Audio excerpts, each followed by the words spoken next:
Hi James, thanks for joining me on this video. I wonder if you could just introduce yourself and tell us a little bit about what you do, please. Yeah, hi Darren. My name's James Bagan. I guess I do a few things these days. I'm a sales guy by trade, and have been for nearly 30 years. Now I work in a number of different areas. I'm a multiple chairman of a number of different investor-backed businesses. I'm an operating partner for a number of private equity firms. I provide a sales and marketing due diligence service to those investors. And I'm also an investor myself. Excellent. And I did some research, and we were just speaking before that we actually first met just over 5 years ago now, so quite a while. And in that time, we've worked on 6 different projects together, and we've actually placed 11 people into the businesses that you've been involved with. So we must be doing something right. But I'm interested to understand, James, if you can think back that long ago, sort of what your reservations might have been of engaging with, at the time, would have been a new recruitment partner for yourself. Oh, I think it would have been the same reservations that I would have today with any recruiter. So first of all, generically, there's the nervousness and the risk around a new relationship and getting that off the ground and proving it. I think it's exacerbated a little bit with recruitment, probably because I'm a little bit prejudiced. Some of the recruiters that I've worked with in the past have been almost anti-customer in the way that they manage you. The sort of relentless over communication can be a real turn off for a lot of people. But I think at a sort of pragmatic level, it's been the unwillingness or inability to properly understand the brief. Mm-hmm. And so there's, as there is in any new business engagement, there's a lot of initial energy and urgency by both parties, and you feel quite optimistic about how it might go. And then the first candidates are presented, and there's just a collective groan as you see the complete mismatch in terms of the profile, the requirement, and what's actually been sourced. And I think that is it. Actually, is that fundamental lack of adherence or following of the brief. Yeah. And so obviously the fact that we've worked together for a time, then we've built up a good relationship and good rapport. But what's your sort of view now of sort of how I and DP execs conduct ourselves and how we communicate with you as a hiring manager? Well, I think I'm pretty clear on this, Darren, and it's why we continue to work together. It's also why I've recommended you so many times. Is that you are very challenging in a good way.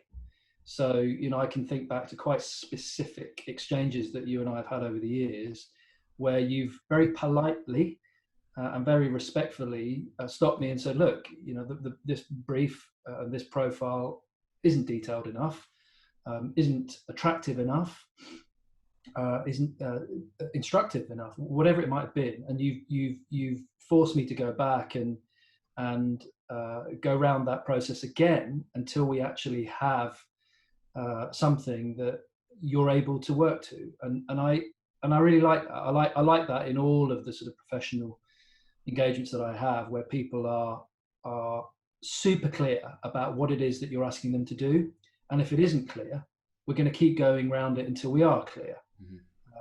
And the risk there obviously is that you might disqualify yourself out from the opportunity. You might, if it's not handled correctly, you might perhaps upset the tone and tenor of the relationship. Sure. I think you do that in a very polite way, and I like that. I like being challenged. I don't want someone to be rude to me, and I think you've just got a knack of doing that. And yeah, I mean, you know what I'm talking about. Several times over the years, you'll have asked me to go around this again and again until we're absolutely aligned. And I think that's what's made the difference, because once you've got what it is that I actually want in terms of characteristics and experience and abilities, it's much more straightforward then for you in your role to go and source the most attractive set of candidates. But then equally, and this is the other thing, is you're able then to sell the business, a business that you don't know, that you're not working, you're able to sell it in a much more compelling way to the candidates. Yeah. You know, because high quality people, Darren, they're employed. You know, they're employed. They're doing well. They're successful. They're probably remunerated very well too. And you've got to try and prize them away from where they are. So you've got to be able to sell the opportunity. And you know, clearly, as you've just said, you're talking through the stats, you've been able to do that on a number of occasions. Great. And how has the communication been when we've wanted to try and speak to you or let you know what's going on with things? Well, I think the thing that that you've done, which is very different, is, and you'll remember this. We would often communicate at quite unsocial hours. Yes. But we would do that because you were very cognizant of the fact that I might be consumed by, you know, the day job, whatever it is, and you would then close me on a call. So you say, look, well, I can call you, but I can call you at 7 o'clock on a Friday night, or I can call you at 8:30 on a Tuesday morning. You know, so it's just getting round the immovable objects in my diary, and it's sort of accommodating you know, my obligations, and being able to then have a proper conversation at a sort of mutually reasonable time. And that's definitely my memory of it, is that we would often speak at, you know, not the classic 10 or 2 on a working day, Yes. but that was good. Yeah. That was good. You know, wait till you put the kids to bed, and then you and I can get on the phone and move this thing forward, or an early call, or, you know, we'd often have a, you know, a coffee and a croissant first thing in the morning before the day got started in London, and that would just get that done. You could then get on with your day, and me also. Yeah, absolutely. And I think sometimes it's better to take some time out to have a more detailed and deliberate conversation rather than just trying to cram it in and grabbing 5 minutes. You know, you're a busy guy. I'm busy too. And, you know, sometimes I think it's better to say, well, okay, let's speak later then, or let's speak at the weekend, or whenever it may be, just to be able to have a more relaxed conversation, because the people we're trying to find for you are clearly business critical.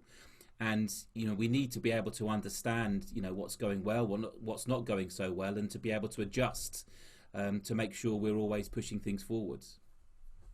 I agree. I think a common misunderstanding or misconception on the hiring manager's part is around the criticality of effective recruitment.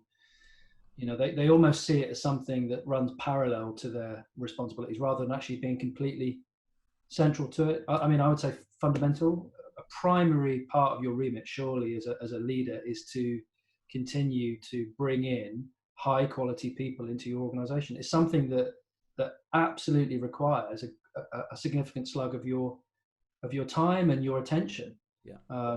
So yes, it might be a more relaxed hour of the day, but more than that for me is it might be that it gives us sufficient time to be able to go into the topic in detail. Yeah. You know, it's not something that you can just cover off in 5 minutes here, 5 minutes there. You've got to have a really clear understanding in your own mind of what it is that you want, what it is that you don't want, and then the ability to articulate that through to someone like you, and give you the time and the opportunity to, as I've already said, challenge that and qualify that. Yeah. That's really, really important. Otherwise, guess what? You're going to get below par candidates through, and I see that so often. I see hiring managers, and I think I've been guilty of this myself. Is that, you know, because when these candidates come through, you get frustrated immediately with the recruiter. But then actually, if you sit back and look at it, you say to yourself, well, did I keep up my end of the bargain? Did I behave like a professional customer? You know, did I write a proper brief? Did I note down a really compelling profile? Did I give the recruiter the amount of airtime that he or she needs to be able to properly qualify the requirement? It's all too easy just to turn around and blame the recruiter. You have an obligation as well as a customer, as a recruiter. Yeah, no, absolutely, couldn't agree more. And you have, over the last few years, very kindly, and we're grateful, recommended us and referred us to other people. But you're happy to recommend us to other business technology leaders for the work that we do and how we conduct ourselves? Oh, absolutely, of course. And I think, you know, that I'm still recommending you into existing businesses that I'm invested in or affiliated to. So no, that will continue. But again, being completely pragmatic and objective about it, I know where your sweet spot is. So I'm not going to recommend you on everything. Mm. That's not a negative.